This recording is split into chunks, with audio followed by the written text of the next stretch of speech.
Hi hello friends, ಎಲ್ಲರಿಗೂ ನಮಸ್ಕಾರ. Welcome to Dishant vlog. ನಾನು ನಿಮ್ಮ ಕವಿತಾ. ಇವತ್ತಿನ ಈ ವಿಡಿಯೋದಲ್ಲಿ ನಾವು ತೊಗರಿ ಬೇಳೆನ ಬಳಸ್ಕೊಂಡು ಹೇಗೆ ಮೆಂತ್ಯ ಸಾಂಬಾರ್ ಅಥವಾ ಮೆಂತ್ಯ ಬಜ್ಜಿನ ಮಾಡೋದು ಅಂತ ನೋಡೋಣ.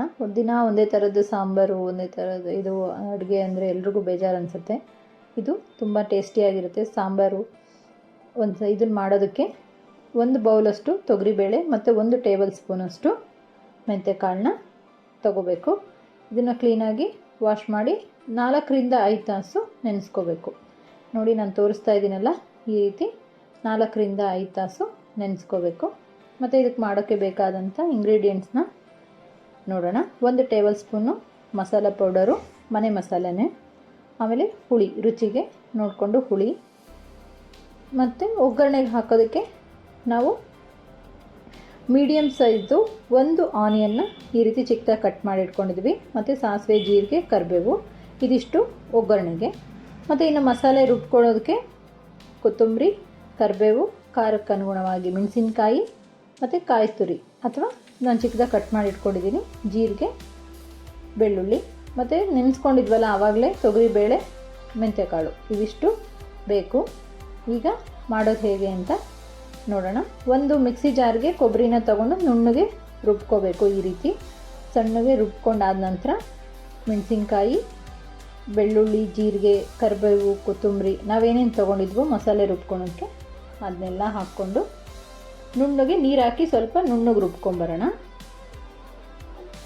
ಈಗ ನೋಡಿ ತೋರಿಸ್ತಾ ಇದ್ದೀವಲ್ಲ, ಈ ರೀತಿ ನುಣ್ಣಗೆ ರುಬ್ಕೋಬೇಕು. ಇದನ್ನು ಒಂದು ಬೌಲ್ಗೆ ಎತ್ತಿಟ್ಕೊಳ್ಳೋಣ. ಈಗ ಅದೇ ಮಿಕ್ಸಿ ಜಾರ್ಗೆನೇ ನಾವು ತೊಗೊಂಡಂಥ ಮೆಂತ್ಯಕಾಳು ಮತ್ತು ಏನು ತೊಗರಿಬೇಳೆ ನೆನೆಸಿದ್ವಲ್ಲ ಅದರಲ್ಲಿ ಅರ್ಧ ತೊಗರಿಬೇಳೆನ ಹಾಕ್ಕೊಂಡು ನುಣ್ಣಗೆ ರುಬ್ಕೋಬೇಕು. ಇನ್ನು ಅರ್ಧ ತೊಗರಿಬೇಳೆನ ತರಿಯಾಗಿ ರುಬ್ಕೋಬೇಕು. ನೋಡಿ, ಈಗ ನುಣ್ಣಗೆ ರುಬ್ಕೊಂಡಿದ್ವಿ. ಇನ್ನು ಅರ್ಧ ತೊಗರಿಬೇಳೆನ ಹಾಕ್ಕೊಂಡು ಈ ರೀತಿ ತರಿಯಾಗಿ ರುಬ್ಕೊಂಡಿದ್ವಿ. ಈಗ ಒಗ್ಗರಣೆ ಹಾಕೋದು ಹೇಗೆ ಅಂತ ನೋಡೋಣ. ಒಂದು ಗ್ಯಾಸ್ ಸ್ಟವ್ ಮೇಲೆ ಪಾತ್ರೆನ ಇಟ್ಟು ಸ್ವಲ್ಪ ಪಾತ್ರೆ ಬಿಸಿ ಆಗಲಿ. ಬಿಸಿ ಆದ ನಂತರ ಒಂದು 2 to 3 ಟೇಬಲ್ ಸ್ಪೂನಷ್ಟು ಆಯಿಲ್ನ ಹಾಕ್ಕೊಳ್ಳೋಣ. ಆಯಿಲ್ ಬಿಸಿಯಾದ ನಂತರ ಸಾಸಿವೆ, ಜೀರಿಗೆ ಮತ್ತು ಕರಿಬೇವು ಇವಿಷ್ಟನ್ನು ಹಾಕ್ಕೊಂಡು ಚಿಕ್ಕದಾಗಿ ಕಟ್ ಮಾಡಿದಂಥ ಆನಿಯನ್ನು ಹಾಕ್ಕೊಂಡು ನೀಟಾಗಿ ಬಾಡಿಸ್ಕೋಬೇಕು. ಸ್ವಲ್ಪ ಈರುಳ್ಳಿ ಬೇಯಬೇಕು. ಬೆಂದ ನಂತರ ನಾವೇನು ರುಬ್ಬಿದ್ವಲ್ಲ ಅದು ಮಸಾಲೆ ಎಲ್ಲ ಹಾಕ್ಕೊಂಡು ಎಣ್ಣೆ ಎಲ್ಲ ಸೈಡಿಗೆ ಬಿಡೋವರೆಗೂ ಅದನ್ನು ಚೆನ್ನಾಗಿ ಬೇಯಿಸ್ಕೋಬೇಕು. ಈ ರೀತಿ ಆದ ನಂತರ ನಾವು ಉಪ್ಪು ಎಲ್ಲೂ ಹಾಕಿಲ್ಲ, ಇವಾಗಲೇ ಉಪ್ಪು ಹಾಕ್ತಿರೋದು. ನೋಡಿಕೊಂಡು ಉಪ್ಪು ಹಾಕ್ಕೊಂಡು ಇವಾಗ ಇದಕ್ಕೆ ಯಾವ ಕನ್ಸಿಸ್ಟೆನ್ಸಿಗೆ ಬೇಕೋ ಆ ಕನ್ಸಿಸ್ಟೆನ್ಸಿಗೆ ನೀರನ್ನ ಹಾಕ್ಕೊಳ್ಳಿ. ಇವಾಗ ಹುಳಿ ಹಾಕಿ ಮತ್ತು ಮಸಾಲೆ ಪೌಡರ್ ಎರಡೂ ಈ ಟೈಮಲ್ಲಿ ಹಾಕ್ಕೊಂಡು ನಿಮಗೆ ಮುದ್ದೆಗೆ, ಚಪಾತಿಗೆ ಅಥವಾ ರೈಸಿಗೆ ಈ ಸಾಂಬಾರನ್ನ ಮಾಡ್ಕೋಬೋದು.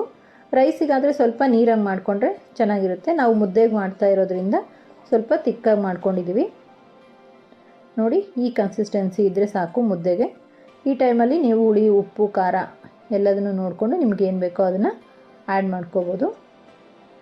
ಸಾಂಬಾರು ಎಲ್ಲ ಚಪಾತಿಗೂ ಕೂಡ ಸ್ವಲ್ಪ ಗಟ್ಟಿ ಆಯಿತು ಅಂದರೆ ತುಂಬ ಟೇಸ್ಟಿಯಾಗಿರುತ್ತೆ. Thank you friends. ನಿಮಗೆ ಈ ವಿಡಿಯೋ ಇಷ್ಟ ಆಗಿದ್ದರೆ ಲೈಕ್, ಶೇರ್ ಮಾಡಿ, ಸಬ್ಸ್ಕ್ರೈಬ್ ಮಾಡಿ, ಪಕ್ಕದಲ್ಲೇ ಕಾಣೋ ಬೆಲ್ ಐಕನ್ನ ಪ್ರೆಸ್ ಮಾಡಿ ಅಂತ ಹೇಳ್ತಾ ಮತ್ತೆ ಮುಂದಿನ ವಿಡಿಯೋದಲ್ಲಿ ಸಿಗೋಣ.